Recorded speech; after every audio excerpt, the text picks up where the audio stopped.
Hello guys and welcome back into a new brand video. In today's tutorial, I'm going to show you how to get WooCommerce API key. So make sure to watch the video to the end and follow these simple steps. So first, make sure that you are in the WordPress admin panel. After that, we will need just to go to the WordPress settings. But first, we will need just to have some settings modified in WordPress.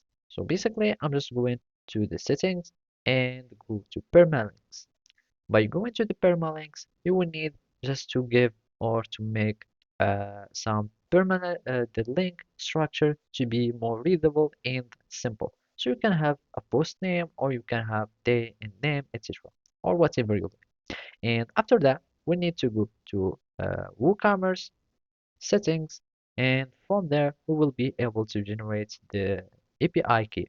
So first you will need to go to advanced, and after that we will need to go to the REST API keys. So basically those are some advanced feature or some development feature, and we can go to the REST API, and from there we will need to add an API key. By going to the API or by clicking on add API key, you will need just to give it a description.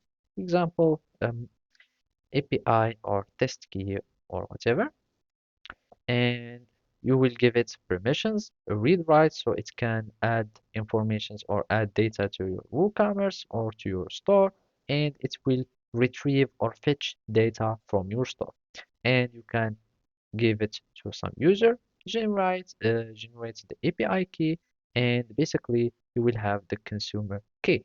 And basically you need just to copy this one, and you can start using it in the external uh, systems or integrations.